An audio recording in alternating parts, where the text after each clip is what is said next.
Undervalued because of his condition, criticized for his skin color, and underestimated because of his position. Jordan, a young black man with ADHD, silenced everyone by showing the project that changed his life forever. If you enjoy stories with thrilling twists and chilling endings, subscribe to the channel and come see how it all happened. The clock showed 7:42 a.m. when Jordan Brooks arrived at the company through the back entrance. He always took that route, away from the main lobby. Fewer eyes, fewer questions. His worn backpack hung from one shoulder, the notebook pressed to his chest like a shield. "Have you seen the new intern? The one who's always daydreaming?" whispered an analyst, adjusting her glasses as she passed him in the hallway. "I have. Always doodling on papers. Must be one of those frustrated artists," replied another with a muffled laugh. Jordan heard it. Always did, but never responded. He just kept walking to his station, a makeshift desk near the archives, where he could barely see daylight. "Won't last a month here," muttered an architect quietly while printing his blueprints. "Have you noticed how he stares into space? Looks like he's always lost."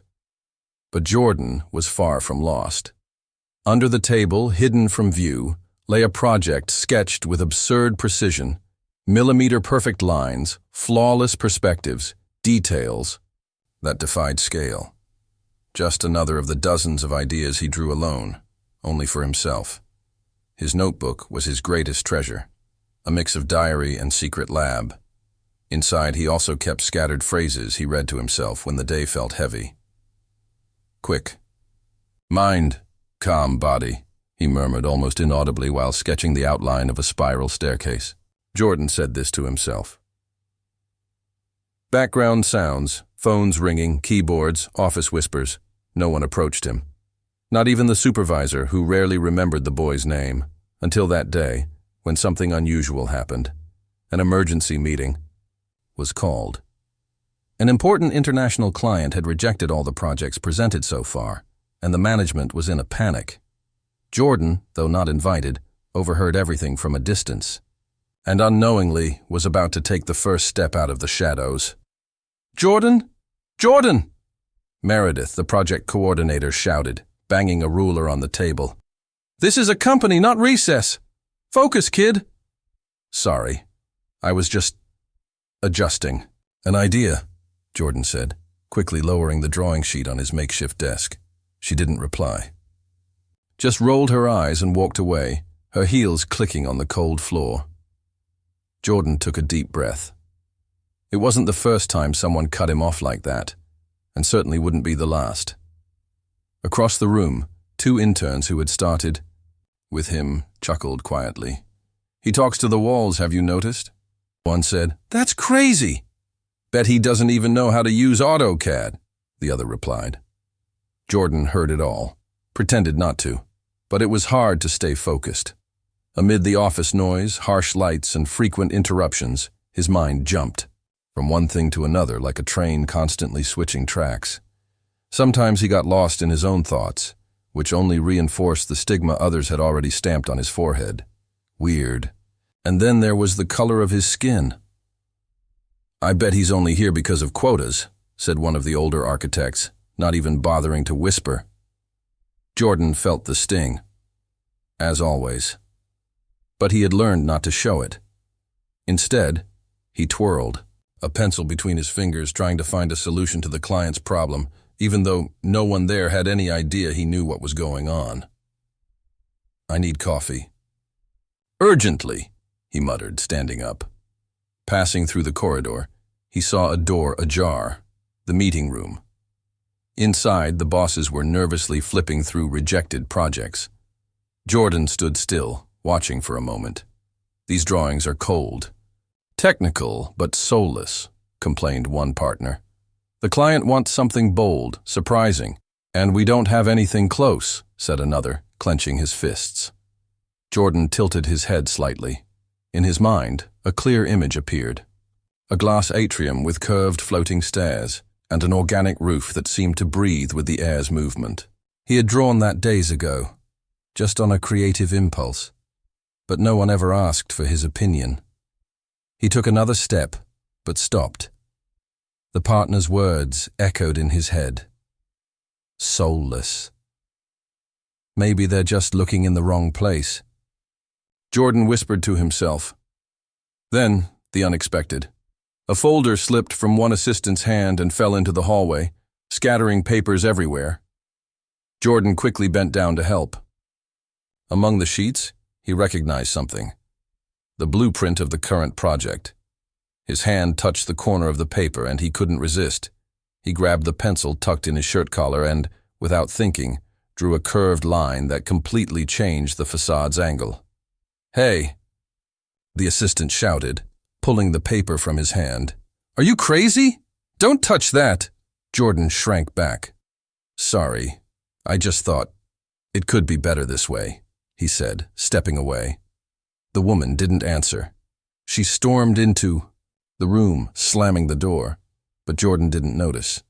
He was already back at his desk, nervous, heart racing. He knew he had crossed a line, but he also knew what he had drawn. Made sense, and maybe someone would see it. Maybe, or maybe not. The next day, the office atmosphere was different. Busier, people rushing through corridors, whispers, murmurs. Something had happened. Jordan arrived with the same worn backpack, headphones, hanging around his neck, eyes always alert. He sat in his corner, trying to go unnoticed, but he couldn't. Meredith, the coordinator, stood beside his desk. Brooks, meeting room. "Now," Meredith said, her tone unreadable. Jordan froze. "Did I do something wrong?" he asked, looking around for confirmation. She didn't answer, just turned her back. Jordan swallowed hard and followed. Inside, the three partners stood around a single sheet on the table, the same sheet from yesterday, the redesigned blueprint, with his line. "Is this yours?" one partner asked, nodding toward the paper. "I just made a suggestion. I shouldn't have touched it." "Sorry," Jordan said softly, staring at the floor. "Why did you draw this?" another partner asked, now genuinely curious. "Because the building needed it. The facade was stuck, rigid, the drawing didn't breathe. And, well, I imagined how the light would pass through here, see?" Jordan said, hesitating as he pointed. "In the morning, it would hit the stairs directly. In the afternoon, the entrance hall.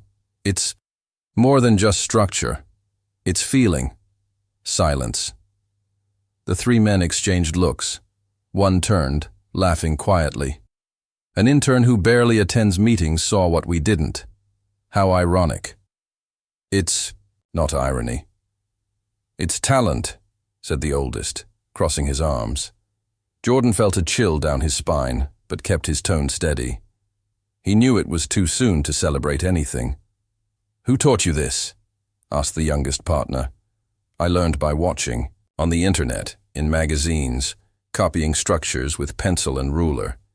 Sometimes I just imagine," Jordan answered honestly. More silence, then a nod. "You can go back to your desk, but leave this blueprint with us." Jordan nodded, unsure if it was good or bad.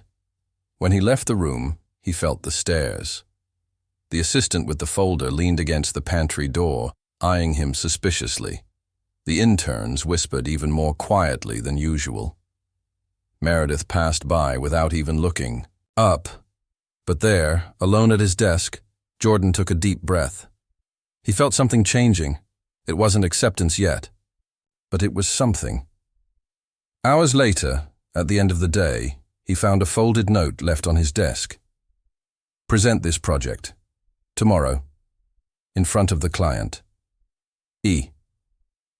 He read it over and over. Was it serious? Him, presenting. It seemed like a prank. But, deep down he knew.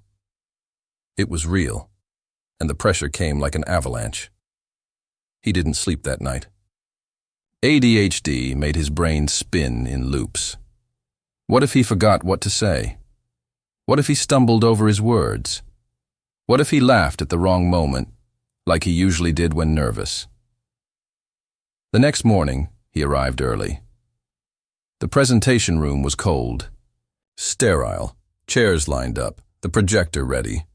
Jordan stood before the blank screen, sweating. "Nervous?" a voice asked. It was the security guard at the entrance, a calm man who always greeted him even when no one else did. "A little," Jordan said, trying to smile. "Remember what you did to get here. That alone is worth more than any title." Nodded, grateful. The partners entered. The client, too, a middle-aged businessman with sharp eyes and a designer blazer. Jordan took a deep breath. The client looked him up and down. "This the intern?" the man asked, clearly skeptical. "Yes, but today he's the project's architect," the partner said firmly. Jordan turned to the screen, switched on the projector, and began. His voice trembled at first, but then gained rhythm. He explained with passion and precision, not with empty jargon, but with feeling. He spoke like someone who understood why it all existed. The client was silent. The whole room listened. Jordan finished with a final slide, a 3D model improvised, by himself. Everyone stood to look closer. "You did this alone?" the client asked. "Yes, just me," Jordan said firmly but without arrogance. The client turned to the partners. "I approve, if he stays on the project." Jordan's heart nearly stopped. But before he could react, the assistant with the folder rushed into the room. "Sorry to interrupt, but there's a commotion outside. His mother is here, saying he forgot his meds again." Jordan was silent, eyes wide, heart pounding. The client frowned. "Medication?" "He has ADHD, the woman said, unaware of the embarrassment she caused. Everyone looked at Jordan, and for a second everything froze. Jordan kept his eyes on the floor. The silence weighed heavier than any comment. "Medication for what?" the client asked suspiciously, crossing his arms. "ADHD, Meredith said, entering behind, her voice dry. "He has attention deficit. It's nothing serious, but sometimes it affects productivity." The oldest partner looked at Jordan, then at the client. "That doesn't change what he presented today. You yourself approved the project based on his work," the partner said firmly. "Good work, yes, but ADHD? How can I trust a multi-million-dollar project to someone who forgets their own meds?" the client said sharply. Jordan finally raised his eyes. "You trusted me until now, without knowing," Jordan said calmly. "I didn't ask for this chance. I just did what I know how to do." The client was silent, unsettled. "And what you saw today was me, with or without meds." "With or without a degree," Jordan said, lifting his chin. Meredith sighed impatiently. "We're wasting time. Mr. Cayo, can we discuss this calmly after the meeting?" The client nodded, but didn't hide his discomfort.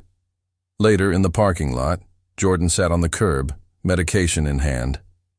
Donna Sita approached, removing her cleaning cap and sitting beside him. "I'm proud of you, you know," Sita said, smiling. "They'll never let me forget who I am," Jordan said, voice breaking. "And who are you, boy?" "The black intern, the one with ADHD, the one from public school, the one wearing worn-out sneakers. They look and already make up their minds." "And yet you were the only one who showed something real in that whole company," Sita said, placing her hand on his shoulder. "That no one can erase. Not with a degree, not with prejudice." Jordan took a deep breath. "I just wanted to be seen for who I really am," Jordan said. "Then show them who you are, even if it's slow, even if they don't deserve it." That night, Jordan got home late. His mother waited in the kitchen with a plate of rice and chicken, already cold. He sat at the table, not hungry. "You're acting strange, son," she said. "Today I was someone, but it seems they still only see what they want to see." "You've always been someone, since you were little. I saw it before anyone else, and one day they'll have to see it too." Jordan nodded. Then, without saying a word. He took from his backpack a copy of the blueprint he had drawn. He put it on his bedroom wall and stared at it. "I'm going to build this. Even if it's alone," Jordan whispered. The next day, a summons was sent by email. All employees, extraordinary meeting in the auditorium. At the auditorium door, Jordan was stopped. "This is for employees only, Brooks," Meredith said without even looking at him. But before he could leave, the oldest partner appeared. "He's coming in," he said authoritatively. "If he doesn't go, I won't either." Meredith's eyes widened in surprise. Jordan entered. In front of everyone, the partner took the floor. "Yesterday we witnessed the birth of one of the most promising projects in recent times, and it came from the hands of an intern, Jordan." "Brooks." Some looks were surprised. Others held back disdain. "I proposed his hiring as assistant architect. The decision is up to the board, but personally, I have no doubts." The auditorium erupted in murmurs. Meredith stood up, furious. "This is absurd. He doesn't even have a degree, and he doesn't have the prejudices many here have," the partner interrupted her. "He sees what no one else sees.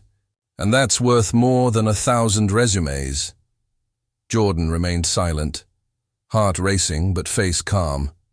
Outside, Saida waited, sitting on a bench in her uniform, smiling proudly.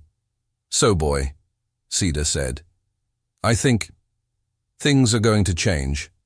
Jordan finally smiled, but deep down he knew this was just the beginning. Days passed slowly at the company. Even with an official badge and his name on the project wall, Jordan was still the invisible intern to many. The whispers didn't stop. Meredith, especially, seemed bothered by the respect some began to show him, and she never missed a chance to remind him subtly, "You're hard-working, Jordan. But you still have a long way to go," she said in a meeting, looking at him with that accusing gaze that says more than words. Jordan smiled lightly. "I may have a long way to go, but what I have in vision is enough to build an entire building," he said, calmly raising his eyes. She was silent. For the first time, no reply. That same week, Jordan made a decision. He didn't want to be there anymore. Not like that. The next morning, backpack on his back, he walked through the reception and found Donna Kida scrubbing the floor as usual. "Going up today, genius boy," she said without looking, as if she already knew his steps. "No, I'm leaving," Jordan said. She stopped. "What do you mean, leaving?" "I'm tired of being tolerated. I want to be welcomed. I want a place where I don't have to be 3 times as much just to be worth the minimum." Saida straightened up, looking him in the eyes. "And you will make it.